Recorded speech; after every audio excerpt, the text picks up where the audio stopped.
ఉద్యోగులు పూర్తిగా మోసపోయారు అంటూ వైఎస్ఆర్ కాంగ్రెస్ పార్టీకి అనుకూలంగా ఉండేటువంటి ప్రభుత్వ ఉద్యోగుల సమాఖ్య అధ్యక్షుడు వెంకటరామరెడ్డి స్టేట్మెంట్, కూటమి పాలనలో ఉద్యోగులు పూర్తిగా మోసపోయారని, వారికి ఇచ్చిన 9 హామీల్లో ఒక్కటి కూడా అమలు చేయలేదని ప్రభుత్వ ఉద్యోగుల సమాఖ్య అధ్యక్షుడు, రాష్ట్ర సచివాలయ ఉద్యోగుల సంఘం అధ్యక్షుడు వెంకటరామరెడ్డి ఆందోళన వ్యక్తం చేశారు.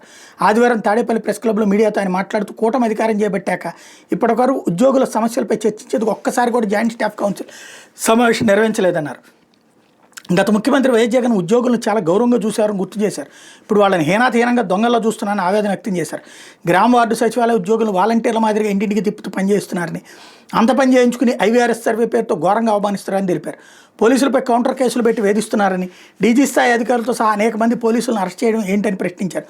ఇప్పుడు చేస్తున్న పనులకు ప్రభుత్వం మారితే సగం మంది పోలీసులు జైలుకు పోవాల్సిన పరిస్థితి ఉంటుందేమని ఆందోళన వ్యక్తం చేశారు. పోలీసు వ్యవస్థను గతంలో ఎన్నడూ లేనంత నీచ స్థాయికి దిగజార్చారని విమర్శించారు. సిపిఎస్ జీపీఎస్ విధానాన్ని సమీక్షించి అందరికీ ఆమోదయోగ్యమైన నిర్ణయం తీసుకుంటామని చెప్పి కనీసం దానికి గురించి ఆలోచన కూడా చేయడం లేదన్నారు. మెరుగైన పీఆర్సీ ఇస్తామని ఇవ్వలేదని, గత ప్రభుత్వం నియమించిన పీఆర్సీ కమిషన్ రాజీనామా చేస్తే ఆ స్థానంలో కొత్త పీఆర్సీ కమిషన్ నియమించలేదని చెప్పారు. ఏడాది గడిచినా ఐఆర్ ఇవ్వలేదన్నారు. గత ప్రభుత్వ అధికారంలోకి వచ్చిన తర్వాత మొదటి కేబినెట్ సమావేశంలో 27% ఐఆర్ మంజూరు చేసిందని గుర్తు చేశారు.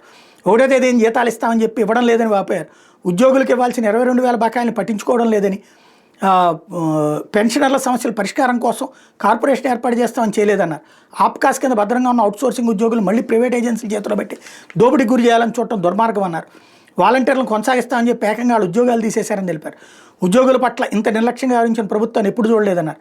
వెంటనే ఉద్యోగులకు ఇచ్చిన హామీలు అమలు చేయాలని వెంకటరామరెడ్డి డిమాండ్ చేశారు. మరి అవన్నీ చేశారని చెప్తుంటే అదే ఉద్యోగులు ఎందుకు జగన్ను ఓడించారు?